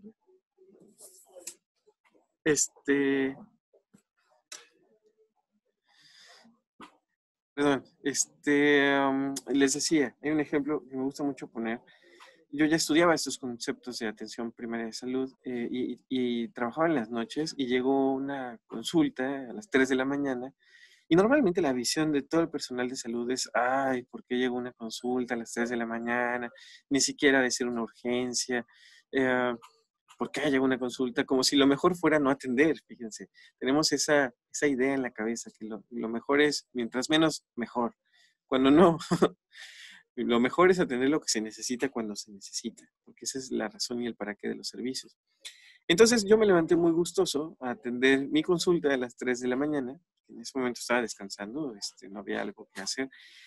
Y me preguntan, ¿pero por qué va tan gustoso, doctor, a atender a esta persona que de hecho solamente es una basurita en el ojo, literalmente, es para lo que llegó la persona. Sentía una basura en el ojo a las 3 de la mañana. Le digo, voy gustoso porque yo soy el garante de derechos de la atención de esta persona a las 3 de la mañana porque es lo que necesita, cuando lo necesita. Porque la persona siente una gran necesidad de atender eso. Y nosotros para eso estamos, ¿no? Para eso están los servicios y los sistemas de salud. Obviamente, pues se explica, se atiende y se le da la consejería, las indicaciones y el tratamiento que amerita. No quiero decir con esto que no existan ciertos criterios para discernir qué es lo que es una urgencia y qué no es una urgencia. Sí deben existir esos criterios, pero también debe existir comunicación e información a las personas. Y un buen criterio, obviamente, aplicación de un buen criterio de lo que es y lo que no es una urgencia. Bueno, seguimos.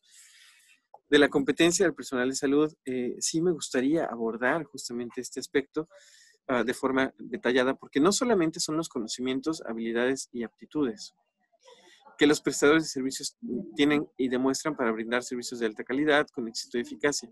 Una fuerza de trabajo competente esencial para lograr una visión de APS de alta calidad para todos, ¿no? Es decir, tienes una fuerza de trabajo competente. Y del lado izquierdo abajo, vienen las características del desarrollo de una cultura de calidad. Es decir, las personas debemos ser competentes y desarrollar una cultura de calidad, de trabajo en equipo, de liderazgo, de empatía, de responsabilidad, de orgullo, de compromiso, de coordinación, de empoderamiento, de valores, de honestidad, de retroalimentación, de aprendizaje, de transparencia. Y dejo al final este concepto de compasión. La compasión, si ustedes buscan en Google la definición de compasión, se van a encontrar con una definición muy interesante. Cuando yo la leí, dije, es que todo personal de salud debería de desarrollar la compasión. La compasión va más allá de la empatía, más allá de la simpatía, y nada tiene que ver con la lástima. La compasión es identificar el dolor ajeno, el dolor de otro, y saberse capaz de remediarlo. Que nosotros podemos hacer algo para evitar el dolor de otras personas y querer hacerlo. Sentir la necesidad de remediar el dolor de otra persona.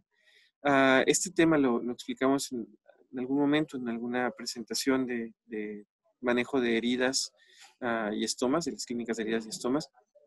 Recuerdo que cuando era interno, todo el mundo evitaba las curaciones a los pacientes. Y a mí me gustaba mucho hacer las curaciones porque es justamente donde podía sentir que realmente estaba ayudando a que las personas mejoraran y porque sentía que yo lo hacía bien. Tuve un buen maestro o buena maestra que me explicó hacer curaciones y decía, es que si lo hace alguien más, ni siquiera van a avanzar los pacientes, no saben cómo hacerlo. Y yo les explicaba, porque compartía el conocimiento, ¿no? Y les explicaba y de todos modos no les gustaba hacer, yo iba y preparaba todas las curaciones del piso, ¿no? Y a los pacientes les iba bien y esa es la satisfacción interpersonal que uno puede llevarse, ¿no? Motivación intrínseca se llama, para ser más específico. Entonces, todos reflexionemos, pues, estos componentes que ven ahí a la izquierda, todos podemos desarrollar esta compasión, que nada tiene que ver con la lástima, empatía, también el orgullo de pertenecer a una institución, la parte de la transparencia, la coordinación, la comunicación entre los profesionales, la retroalimentación. Existe en la cultura de seguridad del paciente, ustedes se acuerdan, eran 6 metas internacionales de seguridad del paciente y luego pasaron a 8 acciones esenciales, que son las mismas 6 metas más 2 componentes. El séptimo componente es estar reportando las cuasifallas, es decir, los eventos adversos cuasifallas que suceden en las unidades hospitalarias o los servicios de salud, justamente para identificar y captar nuestros errores. Y ahí es donde entra la retroalimentación. Yo informo en qué estuve a punto de equivocarme o informo en qué me equivoqué, pero no con el sentido de que sea observado, culpado, victimizado o reprendido, sino para que todos aprendamos del error que yo estuve a punto de cometer o del error que cometí. Es un regalo la retroalimentación, es un regalo para las demás personas. Por eso es importante desarrollarlo. Todos estos conceptos de los que estamos hablando también son atención primaria de salud. Bueno, muy bien. Luego, esta justificación que ya les explicaba en algún otro esquema, cómo la tasa de mortalidad ha incrementado en la población sin seguridad social y que es conveniente modificar el sistema de salud y aplicar realmente la atención primaria de salud. A manera de cierre, y ahorita voy a tomar un minuto más para explicar un poco más de los conceptos de los que vamos a abordar durante todo el seminario, pero me gustaría de una vez mencionar esto, a manera de ir cerrando la sesión. Helen Keller decía, solo soy uno, pero sigo siendo uno. No puedo hacer todo, pero sigo pudiendo hacer algo. No me negaré a hacer ese algo que sí puedo hacer. Muchas veces pensamos que el cambio no depende de nosotros, que depende del gobierno, ese concepto abstracto y externo que es el gobierno, que en el caso de los prestadores públicos de salud, pues somos nosotros en realidad. Y también pensamos que no podemos hacer un cambio nosotros, ¿no? Hay un concepto que nos enseña Stephen Covey, el de los 7 hábitos de la gente altamente efectiva. Hay un concepto en inglés que se llama Trim Tab. Y dice, es el pequeño engrane que mueve al gran engrane que mueve a todo el barco. Entonces, las pequeñas acciones que nosotros podemos hacer en nuestra pequeña trincherita, que bien puede ser un centro de salud, esas pequeñas acciones pueden generar mayores acciones que muevan a todo el sistema. Y por eso vale la pena intentarlo. La vida es demasiado corta como para no intentar mejorar los servicios de salud. Y entonces, ahora sí me voy a tomar los siguientes... ¿cuánto tiempo me queda? 20. Voy a tomar 10 para que sí podamos tener una conversación con ustedes a micrófono abierto y podamos interactuar un poquito sobre lo que va a ser este seminario. Regreso a este esquema. Gobernanza y liderazgo se refiere a una nueva forma de gobierno que no es algo, no es un concepto político o de política, sino cómo nos organizamos como gobierno, sociedad e incluso las áreas empresariales u otros actores para dirigir mejor las acciones y los recursos hacia las necesidades, en este caso de salud. Debe existir una política de atención primaria de salud, una gestión de calidad de los servicios y responsabilidad social. La responsabilidad social no es solamente este sello de empresa socialmente responsable, es la responsabilidad que tiene el gobierno para atender a las personas y mejorar su nivel de salud, pero también es la responsabilidad que tiene la sociedad de mantenerse sana. Nada más que hay que informársela y hacérsela ver y que trabajen en ello. El financiamiento de salud, que insisto es el con qué, son temas más financieros, se necesitan ciertos sistemas de pago. Para el caso de la prestación de servicios sin seguridad social, se subraya mucho la búsqueda de la gratuidad de los servicios, la gratuidad de la atención.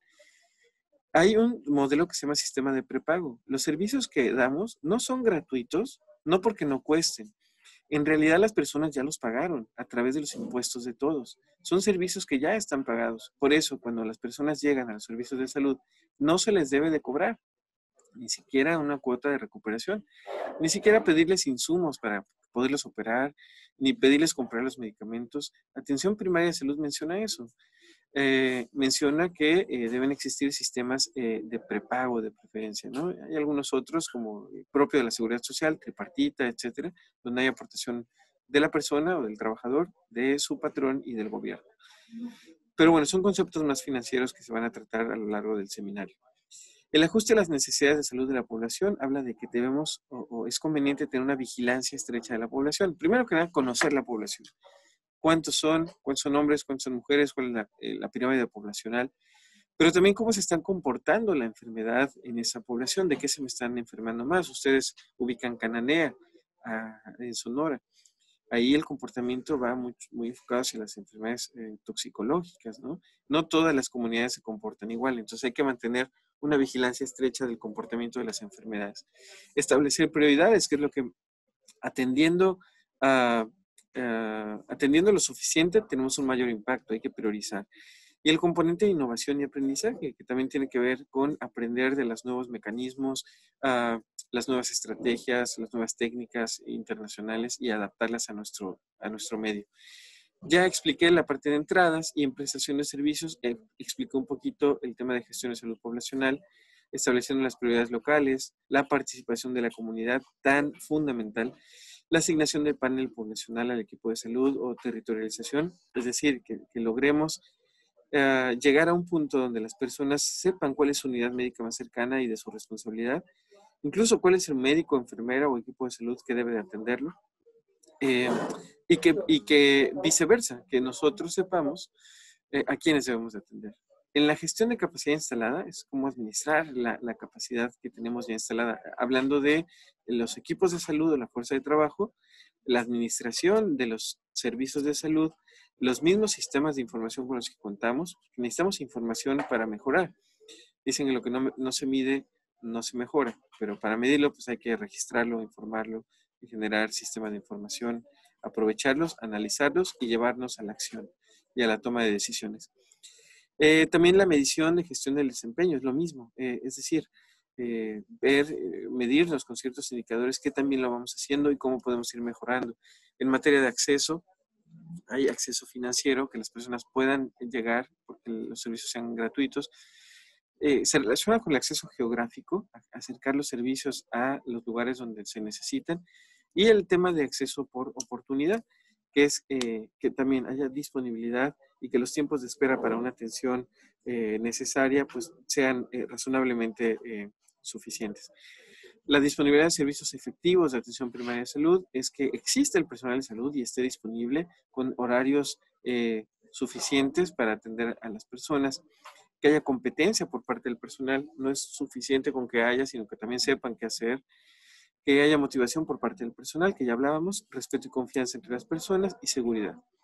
Y en atención primaria de salud de alta calidad se habla de la accesibilidad de primer contacto, de la continuidad de la atención, de la que ya hablábamos, también coordinación de la atención, de la integralidad de los servicios, que veamos de forma integral a las personas, a la familia y sus comunidades, y que se esté centrado en la persona, es decir, en las necesidades de esa persona. Perdón, se va a agotar la batería, ¿podemos conectar? Por favor. En materia de salidas, decía yo, son los programas de acción específico, que esos se van a explicar de forma muy puntual en el seminario. Y la parte de resultados que también ya hablábamos, eso ya lo habíamos abordado. Entonces, sin más, me gustaría tomar los siguientes minutos entonces para escucharlos, si hay alguna participación por parte de ustedes o en el chat de Insabi Educación, en el Facebook Live que tenemos activo. Insisto, esta estrategia de Coviduti, como ya lo comentó el maestro Ferrer, ha sido muy efectiva. Nos permite una comunicación y un establecimiento de comunicación con ustedes y con los expertos. Entonces, aprovechemos estos minutos justamente para hablar de esto, por favor. Muchas gracias, doctor Roswell. Les recordamos a los participantes que es una sesión a micrófono abierto. Por lo que ustedes quieren hacerle alguna pregunta o algún comentario, lo pueden hacer por medio del chat o levantando su mano y nosotros les activaremos su micrófono. Tenemos una mano alzada de la doctora Gema Itzel Mendoza. Adelante, doctora Gema. Muy buenas tardes. Ya están activos su micrófono. Ok, muchas gracias. Buenas tardes. Bueno, me presento. Yo soy la doctora Gema Itzel Mendoza y ahorita estoy laborando en el Centro de Salud de Tesca, ¿sí? De la unidad Tesca. Bueno, mi participación es referente a las metas que se van a emplear para el número de consultas, ya que me parece algo revolucionario y algo digno, ¿no? Para darles a los pacientes ese tipo de atención, algo que hacía falta desde hace muchísimo tiempo, una atención digna, de calidad y calidez, que no nada más nos centremos en, ok, ¿qué tienes? Una infección en la garganta, te receto lo que tienes y chau ahí, ¿no? Sino que es una atención integral. ¿Para qué? Para mejorar todo las problemáticas de salud que se ve en toda la población. Ir desde la base, que somos nosotros como primer nivel, que debemos hacer y aportaciones referente a los tiempos de consulta, ya que, por ejemplo, me llegó a mí una paciente que venía porque estaba preocupada, quería hacerse un Papá Nicolau, y ya yo le hice la revisión, detecto que tiene parasitosis, que tiene verrugas genitales, y me decido a preguntarle, a hacerle la historia clínica, a detallar un poquito más porque la población para mí es nueva. Y me doy cuenta que ella tiene un problema psicológico, además del problema de salud que tiene. Y no nada más me enfoqué en atender el problema de salud, ¿sí? Sino que también le ofrecí yo la atención psicológica y a dónde referirla para una atención oportuna, ¿sí? Para el retiro de las verrugas genitales. Entonces, obviamente yo al hacer todo este tipo de intervención médica, no me tomó 20 minutos hacerla, ¿verdad? Me tomaron 40 minutos. Y pues en el horario laboral de 8 a 4 va a haber diferentes problemáticas a las cuales nos vayamos a enfrentar. Me ha tocado atender pacientes con picadura de alacrán, en donde viene con un estado anafiláctico y lo tengo que canalizar y estarlo revisando o monitorizándolo, ¿no? Cada 30 minutos. Y ahí me llevé 3 horas. Entonces, ¿van a manejar algún tipo de metas o cómo es el programa que van a emplear? Porque a mí me estaban comentando que iba a haber un número de consultas mínimas que tendríamos que tener. Y si queremos dar una atención de calidez y calidad para cada uno de los usuarios y una atención integral, yo creo que poner metas en cuestión de número de consultas es algo muy irrealista, ¿no? Ya que no te vas a tardar 20 minutos con cada paciente. Va a depender de la enfermedad y la problemática que tenga cada paciente, y hasta ahí termino mi participación. Muchas gracias.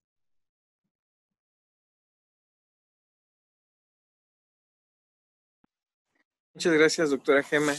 Antes que nada, felicitarla porque ustedes, estos médicos comprometidos y que ve de forma integral a los pacientes, y eso es algo que hay que subrayar. Las metas actualmente las establecen obviamente las jurisdicciones y las secretarías estatales, pero efectivamente, atención primaria de salud contempla este componente que usted está mencionando, en el componente de disponibilidad del personal de salud y también en el componente de empanelamiento o de territorialización. Es decir, lo voy a decir de forma teórica y ahorita ya más aterrizado, que vi por aquí un comentario que hay que verlo también de forma más aplicativa. Atención primaria de salud considera que debe haber tiempo suficiente para atender todas las necesidades integrales de la persona que llega a la consulta, como usted lo hizo, aunque le consumió más tiempo. Entonces, justamente caminar hacia un esquema de atención primaria de salud es buscar precisamente esa flexibilidad para el personal de salud para poder atender de forma integral a las personas. Estamos en un proceso post-pandemia donde necesitamos recuperar muchos servicios de salud, esa es la verdad. Muchas personas se descontrolaron durante la pandemia, hablo de personas que viven con diabetes o hipertensión o algunas otras enfermedades crónicas y que también dejaron de acudir a los servicios de salud. Entonces, estamos en un periodo de recuperación de servicios y por eso es que las secretarías estatales establecen metas para atender más de lo rezagado, digamos, porque finalmente las personas hay que volverlas a atender. Por eso es que los servicios se administran a través de esas metas. Que insisto, no es que sea lo ideal tampoco, ¿eh? Lo ideal sería tener el tiempo suficiente para atender las necesidades de salud de las personas. En cuanto a la disponibilidad de los servicios, justamente va en ese sentido. Y en la parte operativa hay por ejemplo, otras tasas u otras metas, que las recuerdo muy bien del Seguro Social, que cada 15 minutos un médico familiar tiene que atender una consulta. Y a veces son consultas de primera vez donde hay que levantarle toda la historia clínica y darle aparte la consulta y 15 minutos no son algo suficiente. Y ahí es donde empieza a demeritarse la calidad de la atención también, porque empezamos a tener una atención muy reactiva y muy superficial para con los pacientes. Entonces, las estrategias justamente es identificar cuáles son las consultas prioritarias, cuáles son otras cosas que puede atender el resto del equipo de salud. Por eso la ampliación del rol de enfermería o el rol ampliado de enfermería, donde se le quita un poco de carga al médico cuando su panel de atención es demasiado y le queda muy poco tiempo para atender.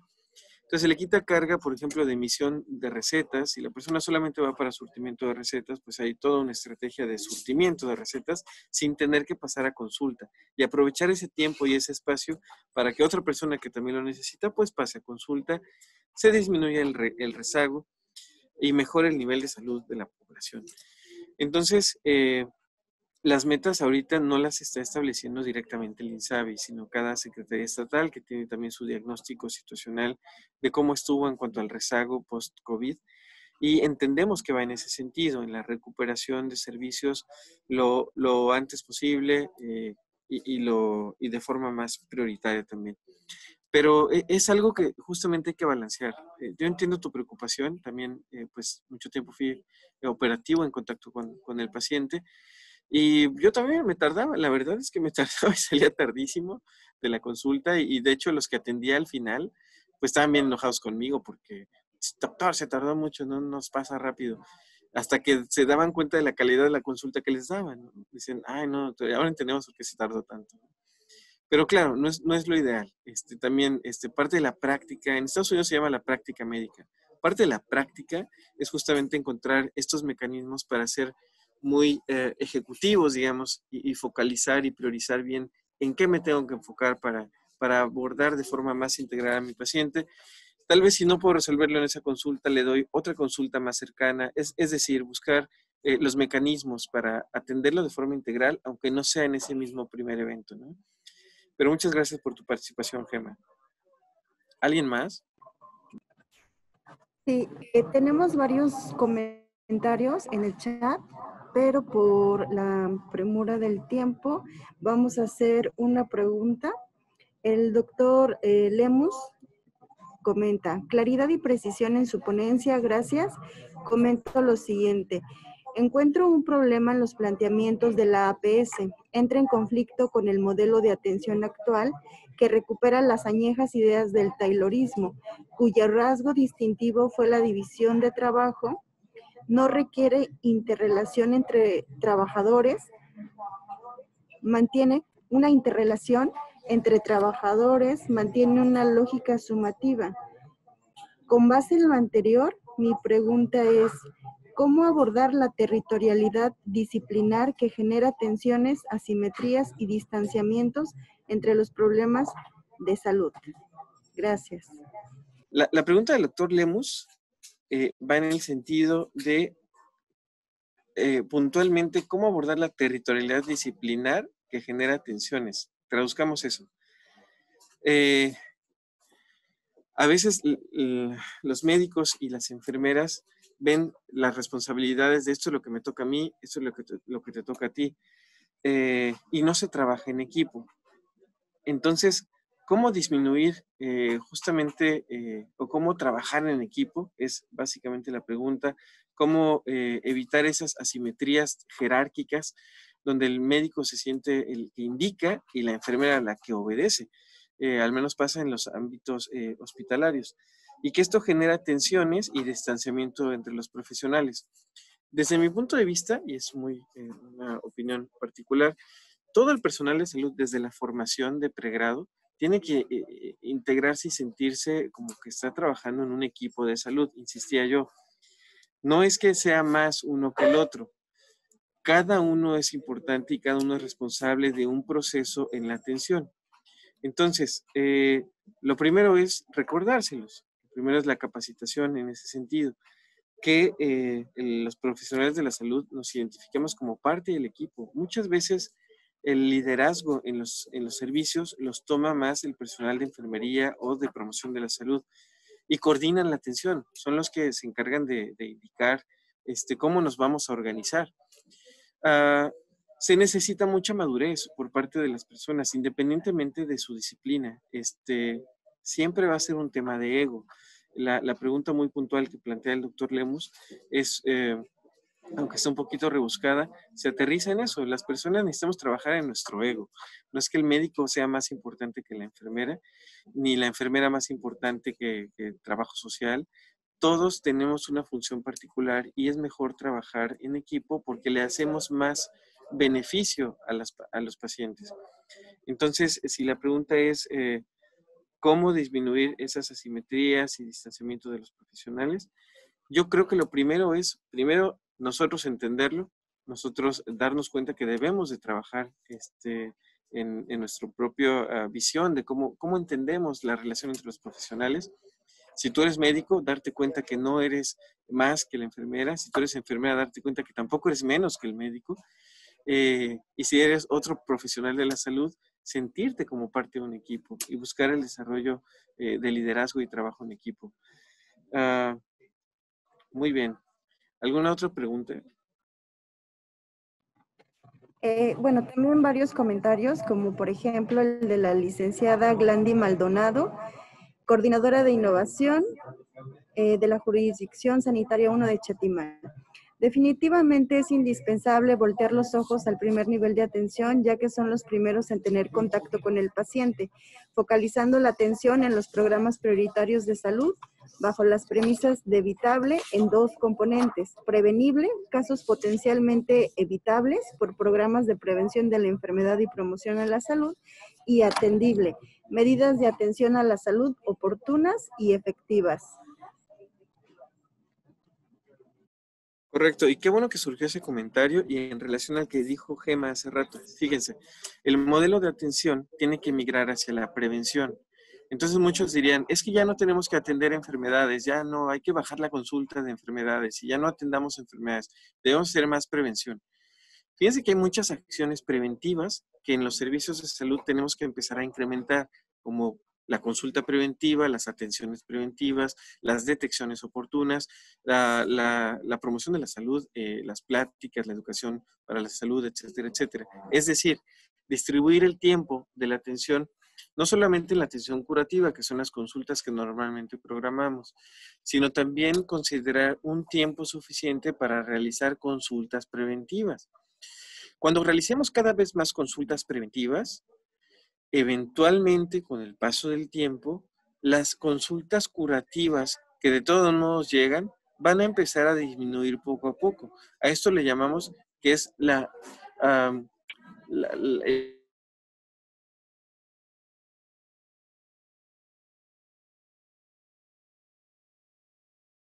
giro, digamos, del modelo curativo. Atender lo curativo que llega, hay que resolverlo, por supuesto, pero plantear espacios y planificar con base en todas las acciones preventivas que también tenemos que realizar, porque esas sí son las que van a prevenir la enfermedad y eventualmente disminuirán las consultas curativas.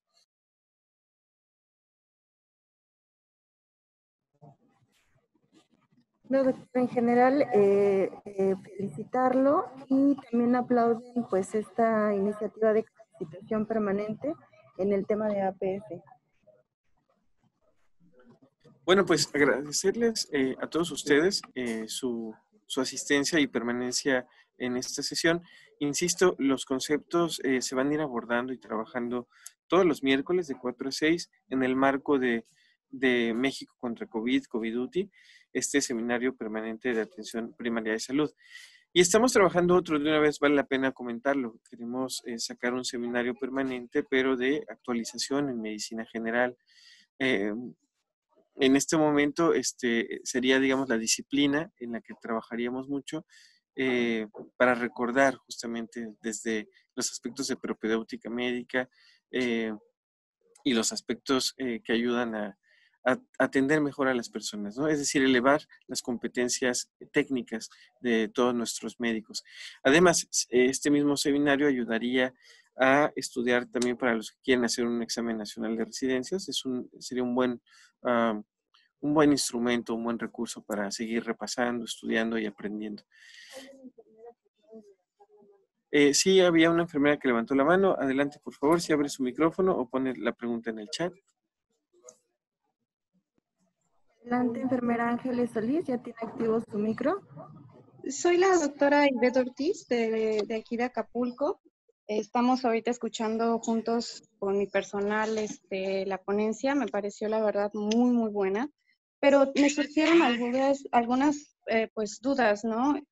Pues empezamos ya a elaborar nosotros y nos encontramos con que en el aspecto de las entradas, en la sección B2, que es la infraestructura de las unidades, pues aquí específicamente, pues hay, como en todas las unidades, hay desabasto de algunas cosas, ¿no?